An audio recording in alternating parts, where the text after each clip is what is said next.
안녕하세요. 신아카개범TV의 재민입니다. 신아카개범TV는 국악의 대중화와 세계화를 지향합니다. 세종은 어느 날 아침 조회에서 주위의 신하들에게 이렇게 말했습니다. 아악은 본시 우리나라의 성음이 아니고 실은 중국의 성음이요. 중국 사람들은 평소에 익숙하게 들었을 것이므로 제사에 그것을 연주하여도 마땅할 것이나 우리나라 사람들은 살아서는 향악을 듣고 죽은 뒤에는 아악을 연주하는 것이 과연 어떨까 싶소. 아악은 중국의 궁정음악입니다.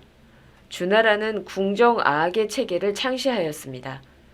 기원전 11세기 중기에 12율 음률 체계를 완성하였으며 칠성의 음계를 쓰기 시작하였습니다. 아악은 고려 광종 때 들어왔습니다. 광종은 사신을 당나라에 보내 악기와 악공을 보내달라고 부탁하였고 한 집안이 악의 업무를 관장하도록 하였습니다. 태종 때 예조판서는 악이 전해진 지 오래되어 오류가 있을지도 모르므로 예전 악보를 찾아 중국의 악을 복원하여 나라의 정악으로 삼자고 왕에게 건의합니다. 악은 정악으로 인정되었습니다. 조선에는 아악 말고도 예전부터 전해 내려온 고유의 악이 있었습니다. 이것을 소각 또는 향악이라고 합니다. 세종은 아악이 중국의 음악이라는 점을 분명하게 지적합니다. 중국인들은 보통 때에도 아악을 들으니 친숙할 것입니다.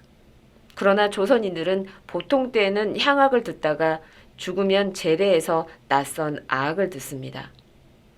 이런 일이 이상하지 않느냐고 세종은 신하들에게 묻는 것입니다. 이러한 국가적 문제들은 해당 분야의 전문적 식견을 갖춘 신하가 왕에게 건의하는 것이 보통입니다. 그러나 신하들은 아악이 우리 것이 아니라는 점을 깨닫지 못하고 있습니다. 세종은 다음과 같이 말하며 개선책을 제시합니다. 악공 황식을 명나라로 보내 조정에 들어가 아악 연주를 둘러보게 하였더니 장적, 비파, 장고 등을 아악 사이로 넣어가며 당상에서 연주했다 하였으니 중국에서도 또한 향악을 섞었었다 하오. 중국에도 악은 아악과 향악으로 나뉩니다.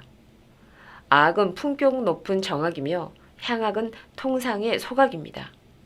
이 말에 우의정 맹사성이 응답하며 중국은 하은주 시대부터 시작과 끝은 아악으로 하지만 사이에는 소각을 섞었었다고 말합니다. 중국이 아악에 소각을 섞어서 궁중의식에 사용하였듯이 세종은 중국 아악에 조선의 향악을 혼합하여 조선식 아악을 창제하였습니다. 이런 향악풍의 아악을 세종은 신악이라고 부르고 국가의 공식 행사에 사용하도록 하였습니다. 조선시대 국가의 주요 행사는 종묘제례, 조회, 연양입니다. 왕은 외국의 사신이나 신하 그리고 종친을 초대하여 잔치를 베푸는데 이것을 연양이라고 합니다. 여기에 악이 사용됩니다. 조선 태종 이전에는 연양에 향악이나 당악이 연주되었습니다. 향악은 옛날부터 우리나라에서 생산된 악이며 당악은 중국에서 수입된 중국의 소각입니다. 소각이란 정악인 아악에 대비하여 통상적 음악이라는 의미입니다. 태종은 종묘에만 쓰이던 아악을 조회나 연양에도 사용하도록 명합니다. 아악은 천자가 제후에게 하사하는 선물입니다. 그런데 세종은 자신이 신하들에게 악을 하사합니다. 세종은 1449년 12월 10일 국가의 고위 관리와 종친들을 초대하여 잔치를 베풀며 이렇게 말합니다. 이제 그대들에게 신악을 선물하니 마음껏 즐기시오. 이날 세종이 기생과 악공을 보내어 연주하게 한 악은 취풍형, 여민락, 취화평입니다. 이 새로운 악을 세종 자신이 신악이라고 불렀습니다. 취풍형은 용비어천가의 한글 가사로 여기들이 노래 부르며 춤추는 작품입니다. 용비어천가는 훈민정음으로 기록된 최초의 작품입니다. 내용은 이성계가 고려를 무너뜨리고 조선을 건립한 건국의 정당성을 선언하며 조선 왕조의 업적을 찬양하고 후대의 왕들에게 공개하는 것입니다. 용비어천가는 125장으로 구성된 시가입니다. 1장은 해동능룡이 나라샤, 일마다 천복이시니, 고성이 동부하시니입니다. 해동육룡은 세종의 6 선조, 즉 목조, 익조, 도조, 환조, 태조, 태종입니다. 고성은 옛날 중국의 성인이며 고성이 동부하다는 것은 옛날 성인과 사정이 같다는 뜻입니다. 1장의 의미는 해동의 6용이 날아오르니 하늘이 천복을 내리는데 이것은 옛날 중국의 성인과 경우가 같다는 것입니다. 2장은 불이 깊은 난간, 바람에 안이 밀세, 꽃 좋고 여름 하나니입니다. 뿌리 깊은 나무는 바람에 흔들리지 않으며 꽃 좋고 열매 많다는 의미입니다. 이 각각의 장을 악장이라고 부릅니다. 치풍형은 시가와 음악 그리고 무용으로 구성되어 있습니다. 시가는 시이면서 노래인데 용비어천가 125장이 치풍형의 시가 파트입니다. 음악은 조성이 고선 위치입니다. 고선이 중심음이니 고선으로 시종하고 음계는 고선, 유빈, 남녀, 웅종, 대료로 진행합니다. 무용 파트는 춤을 추는 여기인 무기 8명이 좌우 2줄로 갈라서 연주단 앞으로 나와 춤을 추는 것입니다. 치풍형은 이렇게 시가와 음악 그리고 무용으로 구성된 종합예술입니다. 이런 형식을 악이라고 부릅니다. 악은 음악보다 의미의 폭이 훨씬 넓습니다. 그래서 치풍형과 같은 작품은 악이라고 해야지 음악이라고 부르면 적절하지 않은 것입니다. 용비어천가는 125장의 한글 가사 및 그에 해당하는 한시를 본문으로 하였고 각 장마다 주회를 붙였습니다. 여민락은 용비어천가 한역시가 125장 중에서 제1장, 2장, 3장, 4장, 125장인 5장을 노래합니다. 그리고 치풍형처럼 악단이 음악을 연주하고 무기들이 춤을 춥니다. 여민락은 치풍형처럼 단순히 음악이 아니라 시가와 연주, 무용으로 구성된 종합예술, 즉 악입니다. 취합형은 치풍형처럼 용비어천가의 한글 가사를 시가로 활용한 악입니다. 역시 8명의 무기들이 2줄로 갈라져서 춤을 춥니다. 음악은 치풍형보다 6률 높이 조옹기만 음계를 가졌습니다. 1률은 반음 하나이니 6률이 올라가면 반음이 6개 높아진 것입니다. 요즘 뮤지컬이 인기를 끌고 있습니다. 뮤지컬은 노래와 음악, 연기, 춤이 한데 어우러진 종합예술입니다. 사람들은 뮤지컬이 현대에 생긴 새로운 형식이라고 여깁니다. 그러나 고대 중국과 조선의 궁정예술은 시가, 음악, 무용이 혼합된 악이었습니다. 서양도 마찬가지입니다. 고대 그리스는 단 2개의 예술을 시작합니다. 하나는 표현적 예술이며 다른 하나는 조형적 예술입니다. 조형적 예술은 건축, 조각, 회화를 포함하며 표현적 예술은 시, 음악 그리고 무용의 합금입니다. 건축은 조형적 예술의 기초입니다. 조각과 회화는 사원 건물에서 건축을 보조합니다. 그리고 표현 예술의 핵심은 무용입니다. 무용의 말과 음악적 소리가 동반됩니다.